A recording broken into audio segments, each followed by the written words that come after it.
Hi friends, జయ Pawan creation. ముందు వీడియోలో long వీడియోలో కబాబ్ ఎలా కలపాలో చూపించాను కదా. ఇందులోకి పెరుగు చిలికేసి అంతా క్రీమ్ లాగా చేసేసుకొని వేసుకోవాలి. అలాగే ఆయిల్, అలాగే నిమ్మకాయ కూడా వేసుకోవాలి. నేను అప్పుడు చెప్పడం మర్చిపోయాను, అందుకే అలా వేసి కలిపి పెట్టుకోండి, ఇంకా బాగా వస్తుంది అని. ఆయిల్, నిమ్మకాయ కూడా అన్నీ వేసి కలిపి పెట్టుకోండి. ఒక 1 అవర్ నాన్న పర్లేదు, హాఫ్ అన్ అవర్ నాన్న పర్లేదు, ఆ తర్వాత ఫ్రై చేసేసుకోవచ్చు అని. చాలా బాగుంటుంది. నేను ఈ 3 వేయడం మర్చిపోయినాను. నేను ఇంకా షాప్లోకి వెళ్ళాను, మళ్ళీ వచ్చిన తర్వాత ఇది చేస్తున్నాను.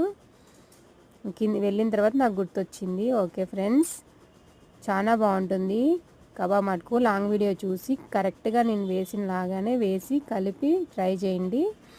చికెన్ కూడా సాఫ్ట్గా ఉంటుంది. మన ఛానల్లో సబ్స్క్రైబ్ చేయకుండా ఉంటే సబ్స్క్రైబ్ చేయండి, లైక్ చేయండి, షేర్ చేయండి. బాయ్.